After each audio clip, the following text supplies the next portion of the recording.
Veins తో బాధపడుతున్నారా? భారతదేశంలోనే బెస్ట్ ట్రీట్మెంట్ అందించే ఏకైక హాస్పిటల్ ఏవిస్. నమస్తే రమగారు. నమస్తే జయ. రమగారు, కష్టాలు బాధలు ఉన్నప్పుడు, ఇబ్బందులు పడుతున్నప్పుడు భగవంతుని తలుచుకుంటాం. రకరకాలుగా చెప్తూ ఉంటారు సలహాలు సూచనలు. ఆ గుడికి వెళ్ళు, ఈ గుడికి వెళ్ళు, ఈ పూజ చేయి, ఈ విధంగా చేయి, ఉపవాసం ఉండు, ఇట్లా ఇవన్నీ చేస్తే సరిపోతుందా రమగారు? వీటితో పాటు ఇంకా చేయాల్సింది ఏం లేదంటారా? ఇవన్నీ ఎవరు ఎప్పుడు ఎలా చెప్తారు జయ? ఏ మార్గము లేదు, ఏం చెయ్యాలో తెలియట్లేదు, పిల్లాడికి ఉద్యోగం రాలేదు, వాడి చదువు రావట్లేదు, లేకపోతే మా డబ్బులన్నీ పోతున్నాయి, మాకేదో అవుతుంది, మీ ఇంట్లో ఉండబుద్ధి కావటం లేదు, ఇంట్లో ఏదో నెగిటివ్ షేడ్స్ ఉన్నట్టు తెలుస్తుంది, ఇలా గోడు వెళ్ళబోసుకున్నప్పుడు జనరల్గా ఎవరైనా పిల్లాడికి ఉద్యోగం రావట్లేదు 4 ప్రయత్నాలు చేశాకేగా రావట్లేదని చెప్తారు, అంతేనా? ఏదైనా వేరే సలహా చెప్తారనే అడుగుతారు. అట్లాంటప్పుడు ఏం చెప్తాం మనం? మానవుల వల్ల కానివి మానవ ప్రయత్నంతో కాకుండా ఉంటే కనుక దైవ సహాయం తీసుకో. ఈ దైవ సహాయం తీసుకోవడానికి మనకి వివిధ రకాలైన మార్గాలు ఉన్నాయి. మనకు 5 మతాలు కనపడతాయి దైవ అనుసరణ మార్గాలు. శాక్తేయము, శైవము, వైష్ణవము, శాక్తేయము, సౌరము, గాణాపత్యము, 5 రకాలు. ఈ 5 రకాల దైవారాధనల్లోనూ మనకి ఫలితం లభించవచ్చు. బేసిక్ రూల్, నీ వల్ల కాకపోతే నువ్వేం చేస్తావు? నీ వల్ల కాల, ఏదో ఎత్తలేపోయావు, దారిపోయే సాయి గమనించి సాయి కొంచెం ఎత్తరా నాయనా అంటే ఒక్కడొస్తాడు. సాయి నువ్వు ఇంకా 5-6 అయినా కూడా లేవలేకపోయారు, దేవుడా అంటావు. ఆ టైంకి దేవుడు కాదు, మనమే కదుపుతాం. దైవనామస్మరణ తర్వాత కదిలిందని మనకి తెలుస్తుంది. అంటే ఈ శక్తిని మించింది ఒక అతీతమైనది ఒకటి ఉన్నది అని మనకి ఫీల్ అవుతాం. ఎందుకంటే 2 గంటల నుంచి మనం 6 కలిసి లాగుతున్నాం ఆ వస్తువుని, 6 కలిసి నడుపుతున్నాం ఒక కథని. నడపటల్లా దైవనామస్మరణ తర్వాత దేవుడా నువ్వే దిక్కు, ఈసారి వెంకటేశ్వర స్వామి నీ కొబ్బరికాయ కొడతా, మామిడికాయ తెస్తా, చెప్తావు మామిడి పళ్ళు ఇస్తాను, ఒక అరటిపళ్ళ గెల సమర్పిస్తాను, 101 కొబ్బరికాయలు కొడతా, జుట్టు ఇచ్చేస్తా, వీడి జుట్టు కూడా ఇస్తాను, పక్కవాడి జుట్టు కూడా చూపిస్తావు. ఇవన్నీ చెప్పాక ఈ పని అవుతుంది. పని చేసింది నువ్వే అయినా ఏం చెప్పాక ఈ పని అయ్యిందో చెప్పు. మొదట మనది అంతా చెప్పుకున్నామా? ఆయన్ని పిలిచి నువ్వు నాతో ఉండు అని ఆయనకి చెప్పి ఆయన ఉన్నాడని నమ్మి పని చేస్తావు కదా. అవునండి. ఇప్పుడు దీపారాధన చేసేది ఏమిటి? దీపారాధన అనేది ఒక క్రియ కాదు, ఉట్టి క్రియగా దాన్ని భావించొద్దు. దైవనామస్మరణ చెయ్యి, దేవాలయానికి వెళ్ళు, ఓ పూజ చేసుకో, ఓ చోటకి వెళ్ళు, ఓ తీర్థంలో స్నానం చెయ్యి, ఓ ఉపవాసం ఉండు, రోజు ఒక కొబ్బరికాయ సమర్పించు, సుందరకాండ పారాయణ చెయ్యి, శ్రీపాద శ్రీవల్లభ చరితామృతం చదువుకో, గురుచరిత్ర పారాయణ చెయ్యి. ఇవన్నీ ఒట్టి క్రియలు కాదమ్మా, దాన్ని ఒట్టి క్రియగా భావించకూడదు. నీ నమ్మకం అనే పెట్టుబడి పెట్టి వెలిగించిన క్రియ అది. ఆ క్రియ చేసినప్పుడు ఆ క్రియ నీ వెనకాల ఉంటుందని నువ్వు నమ్ముతావు. ఒట్టి క్రియ అంటే ఏమిటి చెప్పు? ఈ వస్తువు తీసి ఇక్కడ పెట్టడం. దీపారాధన అట్లా చేయంగా మనం. అవును, శ్రద్ధగా చేస్తాం, నమ్మకంతో ఆస్థతోటి చేస్తాం. ఈ ఆస్థ మన వెనకాల నిలబడుతుంది. మనం ఈ ముందు ప్రజెంట్ చేసింది మన వెనక్కి వచ్చి నుంచుంటుంది, మన వెన్నుదన్నుగా ఉంటుంది. ఇది చేస్తే సరిపోతుందా అంటే చేస్తే కాదు, చేసి పారేస్తే కాదు, చేస్తూ ఉంటాయి. ఒకరోజు నువ్వు దీపం పెడితే, ఒకరోజు దేవాలయానికి వెళ్తే అవుతుంది పని అని ఎవరైనా చెప్తారామా?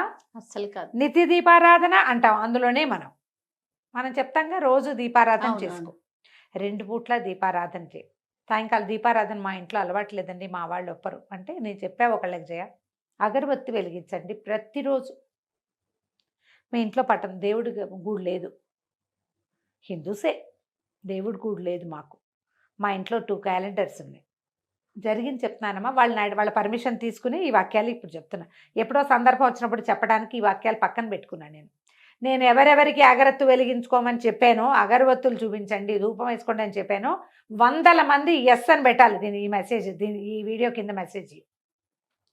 ఒట్టి ధూపం నేను 100 మందికి చెప్పుంటాను జయ ఈ మాట. అదేలేండి.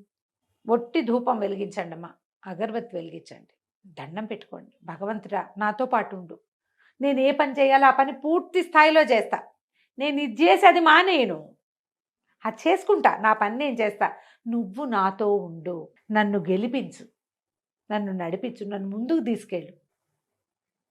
నీ పట్ల నమ్మకంతో ఉంటాను నేను.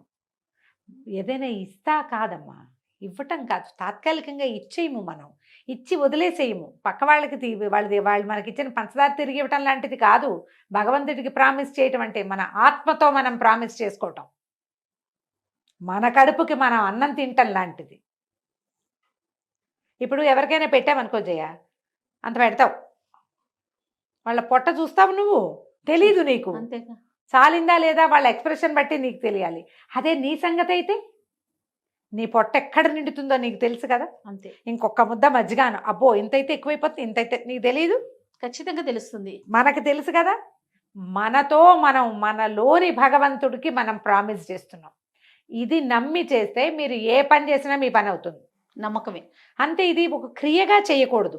దీపారాధనో, దైవ దర్శనమో, దైవనామ స్మరణో, ఓ భజనో, ఓ ధూపదీప సమర్పణము, ఒక పంచోపచారాలు చేయటము, ఓ దేవాలయంలో ఏదైనా ఒక సేవ చేసుకురావటము. రోజు వెళ్ళి దేవాలయం వాకిట్లో ముగ్గేస్తావా, దేవాలయం లోపల తుడుస్తావా, దీపాలు తుడిచిపెడతావా, వాళ్ళకి విగ్రహాలు తోము పెడతావా, నియమం నీకు నువ్వు చేసుకున్న ప్రామిస్ ప్రకారం చెయ్యాలి ఆ పని.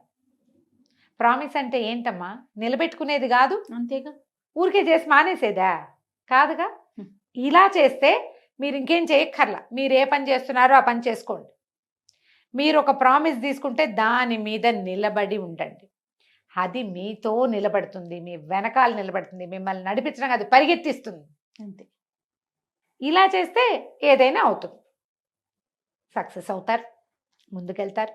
సక్సెస్ అవ్వటానికి సరిపడా మార్గము, సక్సెస్ చేయటానికి సరిపడా మనిషో మీకు కనపడతాడు. ప్రతి వాళ్ళు వాళ్ళ వాళ్ళ జీవితంలో ప్రశ్నించుకుంటే జయ, ప్రతి మలుపులోనూ మనకి సంబంధం లేని వ్యక్తులు ఎవరెవరెవరెవరో మనకి సహాయం చేస్తారు. గుర్తు చేసుకోండి. అవును కదా. ఆ మలుపు, ఒక స్టాప్, ఎక్కడో ఆగిపోయాం, మనకు అసలు తెలియదు. ఏదో ఒక వాక్యం, ఒక మాట, ఒక ప్రకటన, అదైనా మన అక్కడ తీసుకెళ్తుంది. ఈ ప్రకటనో, ఈ వాక్యమో, ఈ మనిషో ఎవడు, నువ్వు భగవంతుడి పట్ల పెట్టుకున్న నమ్మకం ఆ రూపంలో వస్తుంది. ఇప్పుడు మనంతట మనం పుట్టలేదు, మనంతట మనం పెరగలేదు, మనంతట మనం చావము. ఇదంతా నడిపేవాడు ఒకడు ఉన్నాడన్న నీ నమ్మకమే మనల్ని నడిపిస్తుంది. ఆ నమ్మకానికి నువ్వు ఇచ్చేదే నువ్వు చేసే దీపారాధనో, దైవారాధనో, పూజో, పునస్కారమో, తీర్థయాత్రో, ఏదైనా తీర్థాటన చేయటమో, ఇవన్నీ కూడా దానికి నువ్విచ్చే బహుమతులు. అంతే. దాంతో ఏమవుతుంది, నీ నమ్మకాన్ని బూస్టప్ చేసుకుంటావు. నువ్వు ప్రతి వాకిట్లో నువ్వు ముగ్గేస్తారు జయ, ఏదో 2 గీతలు గీస్తావు. నువ్వు ఇంకొంచెం ఇంకా కాస్త బాగా పెద్ద ముగ్గు, వాకిలంతా చక్కగా తుడిచి బాగా శుభ్రంగా చేసి, దాన్ని ఇంకా తెల్లటి ముగ్గు తెచ్చి ఇంకొంచెం పెద్ద ముగ్గే, కళ ఎట్లా పెరుగుతుందమ్మా. అవును. నిన్న సాయంత్రం నువ్వు చాక్ పీస్ తోటి 2 గీతలకి ఇవాళ పిండి ముగ్గుతోటి ఇంత పెద్ద తెస్తే లుక్ మారిపోదు, అద్భుతంగా ఉంటుంది. ఎట్లా మారుతుంది. అలాగే నీ నమ్మకానికి ప్రతి చిన్న చిన్న ఎడిషన్స్ చేయండి. మన నమ్మకానికి మీరు చేసిన ఎడిషనే మీ తాలూకు ఫ్లరిష్మెంట్ని చూపిస్తుంది. మీరు ఎట్లా ఫ్లరిష్ అవుతారో కనపడుతుంది.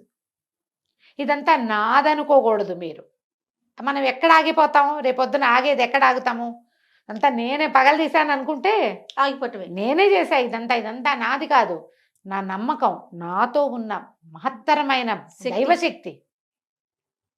నేను ఎంత నమ్మాను భగవంతుడిని, అది నన్ను గెలిపించింది, అది నన్ను ముందుకు తీసుకెళ్ళింది. అది మీరు పబ్లిక్లో చెప్పుకోకర్లా, మీ లోపల తెలిసినా సంతోషం చాలు. అందుకని ఒకవేళ మీకు ఏదైనా సమస్య ఉంటే, ఏదైనా ఒక బోధ ఉన్నప్పుడు, వాళ్ళు పెట్టారు దీపాలు, వాళ్ళు రోజు పెడతారు, అయినా వాళ్ళకి ప్రాబ్లమ్స్ ఉన్నాయి అనుకోవద్దు. వాళ్ళదే, మీదే. అందరూ అన్నమే తింటారు. ఒక్కొక్కళ్ళు ఆవకాయ కలుపుకుంటాడు, ఇంకోటి మాగాయ కలుపుకుంటాడు. అవునా కాదు? అంతే కదండి. అందరిది పొట్టే, అందరి శరీర నిర్మాణం ఒకటే రకంగా ఉంటుంది. ప్రతివాడికి పొట్ట బెడకిను కింద భాగానికి మధ్యలోనే ఉంటుంది, సహజం కదా. అవును. కానీ దానికి ఇచ్చేది, అది రియాక్ట్ అయ్యేది, అంత సిస్టమ్స్ ఏమీ కదా జయ మనకు ఉండేది. కానీ రియాక్షన్స్ వేరు కదండి, వేరు ఉన్నాయి కదా. ఇది అట్లా ఆలోచిస్తే కనుక మీరు ఏం చేయాలి అనే బోధని ఫాలో అయ్యి తెలుసుకోండి. మళ్ళీ ఇందులో కూడా నీకేదో బోధ ఉంది, నేను బోధే ఫాలో అవుతాను, చేయాల్సినవన్నీ మానేస్తానంటే కుదరదు. గాల్లో దీపం పెట్టద్దు. అంతే కదా. నీ సొంత పని, నీ పని నువ్వు ఏ ప్రయత్నం మొదలు పెట్టావో ఆ ప్రయత్నం వరకు ప్రయత్నిస్తూ దైవ సహాయం తీసుకో. ఆ, అది మానేసి ఇది చేస్తాను అనకూడదు. ఒక్కొక్కళ్ళని చూస్తాం మనం, ఏమిటో కొన్ని నెలల పాటు గుళ్ళోకి వెళ్తే ఉద్యోగం వస్తుంది, after 1 year I will be the king, ఇలాంటివి ఉంటాయి. అలా కుదరవు, అట్లా కుదరదు, అట్లా నడవదు. ఏదో సినిమాల్లో నడుస్తాయి, మామూలు జీవితాల్లో అట్లా నడవు. నీ ప్రయత్నం నువ్వు చేస్తూ ప్రయత్నశీలుడుగా ఉంటూనే ఆస్థని కలిగి ఉండాలి. ఉమ్, నీ ప్రయత్నానికి ఇంకొంచెం బలం వస్తుంది నీ నమ్మకం వల్ల, నువ్వు చేసే క్రియ వల్ల, దైవారాధన వల్ల.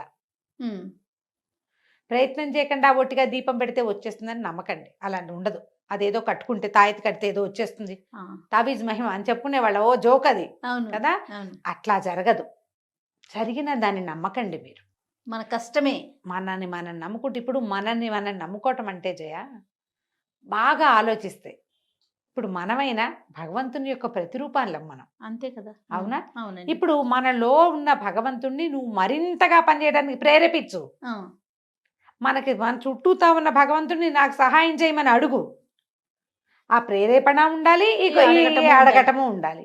ఈ రెండు కలిసి నడిస్తే సక్సెస్ వస్తుంది, ఏది మొదలు పెడితే అందులో. అంతే. ఇప్పుడు పైగా ఈ జనన మరణ చక్రం లాగానే మన జీవితం కూడా ఒక చక్రం. ఉమ్, ఇవాళ అద్భుతమైన సక్సెస్ కనపడుతుంది, రేపు ఏటో కొంచెం స్లోగా కిందకి పోయినట్టు ఉంటుంది. పోయింది పోయింది పోయింది పోయింది, అయిపోయింది అయిపోయింది అయిపోయింది. ఉమ్, అయిపోయిన తర్వాత చక్రం కదా అది, కిందకి అవును. పోయింది, మళ్ళీ పైకి రాదు, అంతేగా. గ్యారంటీగా వస్తుంది కదా, 100% వస్తుంది. వెనక్కి తిరిగి వస్తుంది. అవును.